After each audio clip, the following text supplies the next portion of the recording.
Bismillahirrahmanirrahim. Assalamualaikum warahmatullahi wabarakatuh.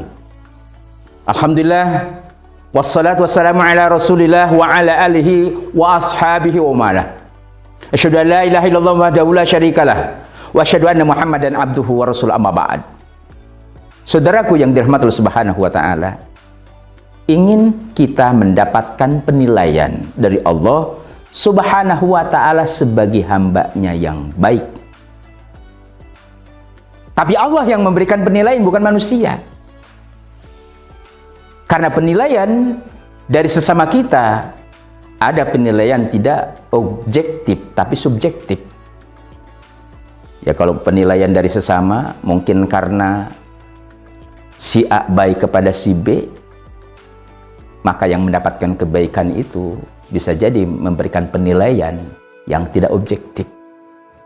Tetapi kita ingin mendapatkan objektivitas penilaian, tapi bukan dari manusia, tapi dari pencipta manusia. Kita ingin mendapatkan penilaian bahwa kita adalah orang baik.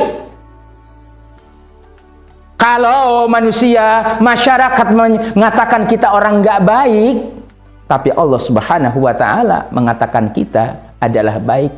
Perhatikan penilaian Allah Subhanahu wa taala.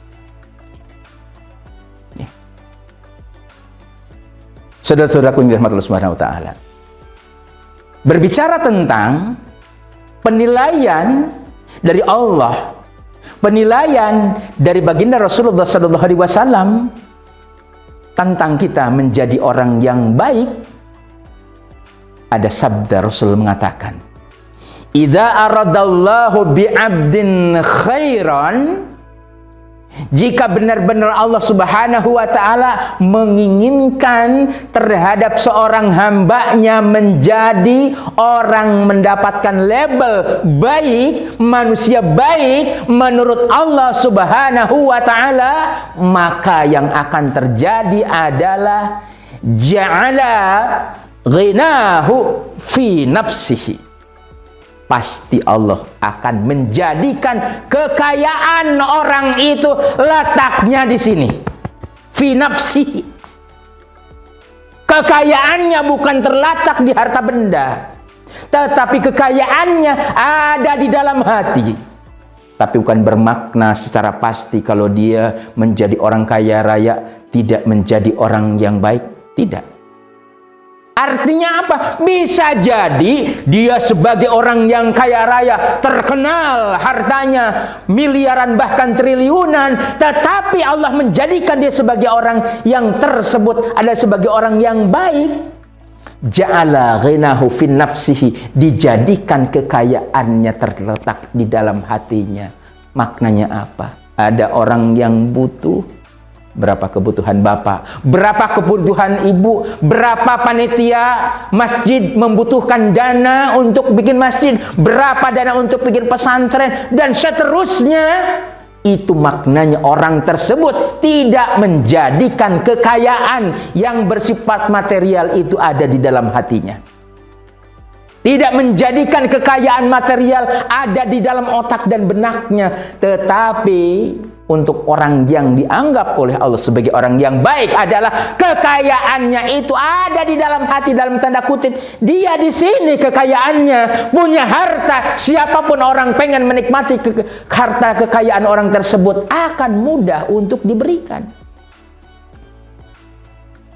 Tidak dilarang kita untuk menjadi orang yang berpunya. Tidak ada pengharaman dari Islam untuk kita menjadi orang yang sukses tentang kehidupan dunia. Tapi yang jangan sampai lupa bahwasanya Allah Subhanahu wa taala sesungguhnya yang hakiki pemilik kekayaan itu sendiri. Allah yang punya, bukan kita. Maka saya ingatkan kepada saudara-saudara saya yang mendengarkan apa yang saya katakan ini, jika Anda ingin menjadi orang yang berpunya dan telah menjadi orang yang berpunya, jangan disimpan kekayaan itu di benak dan di hati, tapi simpanlah kekayaan Anda ada di tangan. Artinya apa? Orang butuh, berapa butuhnya?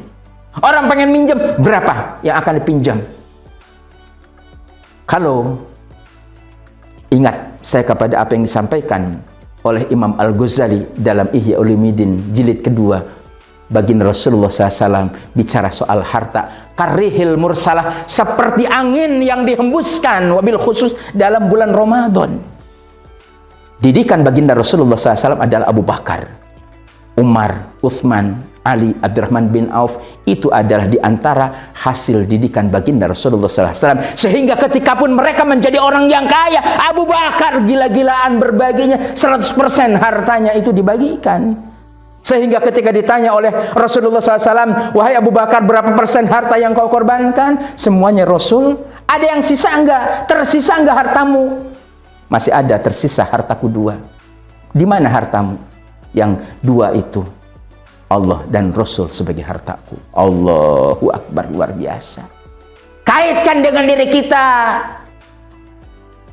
Kalau selama ini kita mengepal sebagai sebuah ekspresi, pelitnya kita, bakhilnya kita, bertobat sebelum kita diwafatkan oleh Allah Subhanahu wa Ta'ala. Yang nempel di badan kita ketika kita ditempelkan di liang lahat hanya 1 lembar kain kafan. Hanya kain kafan yang nggak ada dalam sejarah kain kafan sampai harganya miliaran.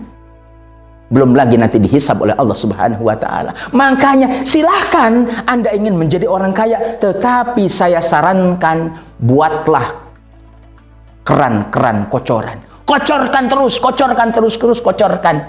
Sebagaimana Abu Rahman bin Auf, Umar bin Khattab setengah hartanya, Utsman bin Affan, Abdurrahman bin Auf, bahkan dikatakan oleh baginda Rasulullah SAW, ya bin Auf, innaka satadkhulul jannata habban, wahai Abdurrahman bin Auf, sesungguhnya engkau akan masuk surga tapi dalam keadaan merangkak. Dipertanyakan, ya Rasul, ada enggak sih kalau kata bahasa kita cara untuk bagaimana supaya aku masuk surga tidak merangkak? Ada. Apa ya Rasul?